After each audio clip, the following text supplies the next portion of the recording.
فرمایا کہ جو شخص پہلی رات قبر میں چاہتا ہے کہ نور آئے اور نور بھی نبی اور آل نبی کا نور آئے، وہ کثرت سے سورہ ملک پڑھا کرے، سورہ ملک کی تلاوت کیا کرے۔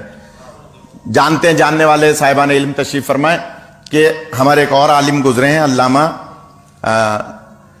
حسین بک جاڑا صاحب، نام سنا ہوگا یقیناً۔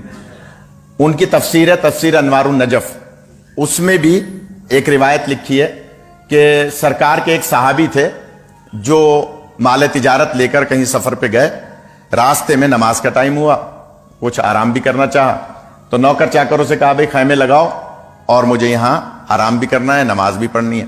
جب خیمہ لگا کے نماز پڑھی تو نماز پڑھ رہے تھے کہ دوران نماز کوئی آواز آئی، بے شک اللہ کا وعدہ سچا ہے۔ پھر آواز آئی، بے شک اللہ کا وعدہ سچا ہے۔ جب 3 مرتبہ آواز آئی تو پریشان ہوئے، نماز سے فارغ ہوئے، نوکر چاکروں سے پوچھا بھائی کس کی آواز تھی؟ انہوں نے کہا کہ نہیں ہم نے تو نہیں سنی، آپ نے سنی ہوگی۔ کہا بھائی باقاعدہ آواز آئی ہے 3 دفعہ کہ بے شک اللہ کا وعدہ سچا ہے۔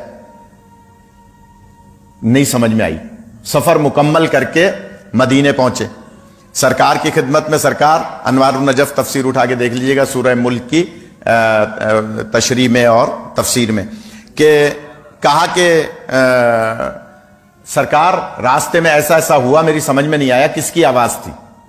اب اس پہ بھی آپ نہیں بولے اور فضائل پہ بھی نہیں بولے تو پھر میں یہ سمجھوں گا کہ مجھے نہیں پتا آپ کیا سننا چاہتے ہیں۔ تو میں جملہ کہہ رہا ہوں، سرکار سے پوچھا کہ سرکار یہ مسئلہ حل نہیں ہوا، یہ کس کی آواز تھی؟ آپ فرماتے ہیں میں علم نبوت سے بتاؤں یا تم بتاؤ گے تم کون سی سورہ نماز میں پڑھ رہے تھے؟ یہ حال ہی، مارکس لگانے کا مطلب نہیں ہے سبحان اللہ نہ کہا جائے۔ تم کون سی سورہ پڑھ رہے تھے، کون سی سورہ پڑھ رہے تھے میں بتاؤں؟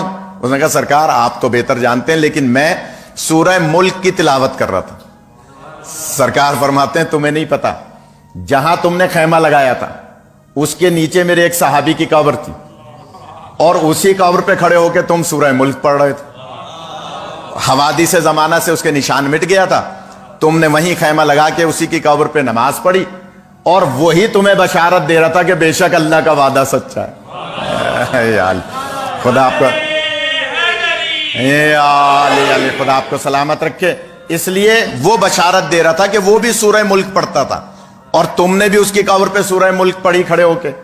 تو اس کا مطلب کیا ہوا؟ جو دنیا میں سورہ ملک پڑھے گا اللہ اس کی قبر کو نور سے منور فرمائے گا۔